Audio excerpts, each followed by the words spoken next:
Now, when the Pharisees and some of the scribes who had come from Jerusalem gathered around him, they noticed that some of his disciples were eating with defiled hands, that is, without washing them. For the Pharisees and all the Jews do not eat unless they thoroughly wash their hands, thus observing the tradition of the elders. And they do not eat anything from the market unless they wash it.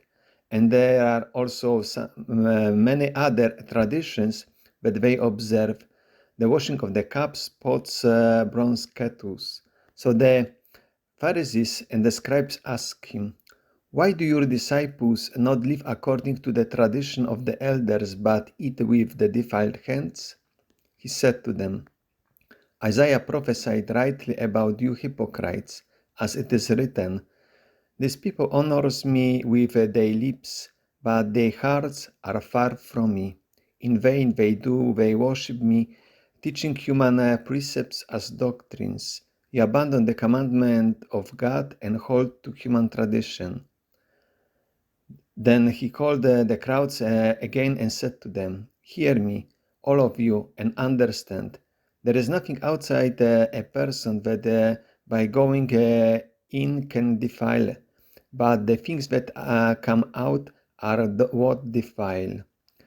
For it is from within, from the human heart, that evil intentions come: fornication, theft, murder, adultery, avarice, wickedness, deceit, licentiousness, envy, slander, pride, folly. All these evil things come from within, and they defile a person." Good morning. Welcome to a short biblical reflection on the Gospel according to Mark chapter 10, from verse 1 up to 23. It is about the tradition of the elders and God's commandments. Gospel reading for 22nd Sunday in Ordinary Time, Year B. I just read those selected verses which are included in the lectionary because there are some verses which are left out. Of course, they could be also included because Jesus gives even more explanation within them. For example, stressing about not following God's commandments. In verse 9 we read, "You have a fine way of rejecting the commandment of God in order to keep your traditions." Or in verse 13, "Thus you nullify the word of God by your tradition that you have handed on." And there is also another stress on the verb to hear. Let me just here at the beginning also stress it, that in both in Hebrew and Biblical Greek, those verbs which we translate as to hear, they have also other meanings, like for example, listen to or pay heed to it. And now we have hear me, all of you, and understand. This we find in verse 14, but in verse 16, which is not included in the lectionary, we have also the statement. Of course, also this is also a particular reading that is not included in all the manuscripts, but is preserved in the Byzantine tradition, and I prefer it. "Anyone who has ears to hear, let him hear." Now let us see firstly the literal context. Those two statements about hearing in verse 14, "Hear me, all of you, and understand," and verse 16, "Anyone who has ears to hear, let him hear," we could see that in the Gospel according to Mark, in the same chapter 7, because they are now the following stories about the faith of the Syrophoenician woman, where also hearing is stressed.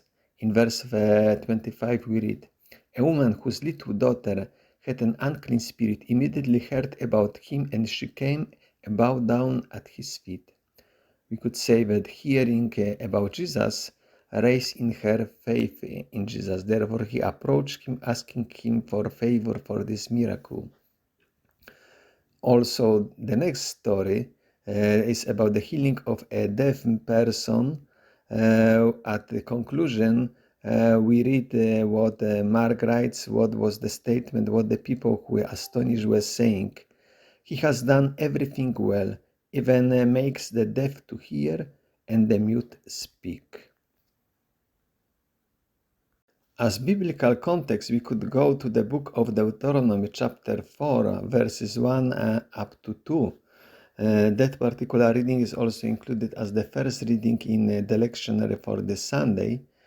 There we read, "O now, O Israel, hear the statutes and decrees which I teach you to observe, that you may live and go in and take possession of the land which the Lord, the God of your fathers, gives you. You shall not add to the word which I commanded you, not take from it, that you may keep the commandments of the Lord your God which I command you." And also here, many translations render it differently, like pay heed to the statutes or listen to.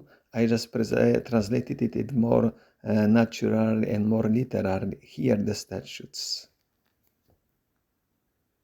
Those two miracles which follow this gospel reading about the tradition of the elders show that both the Syrophoenician woman had faith because of hearing the word about Jesus and then consequently later on hearing his words, as well also the deaf person wanted to hear and therefore Jesus healed him, as well also returned to him, made him speak. So after hearing the words of Jesus, he could also proclaim it.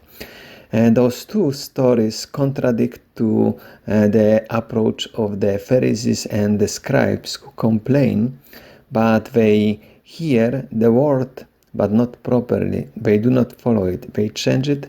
They nullify the word of God, and they stick to the tradition, to the human tradition.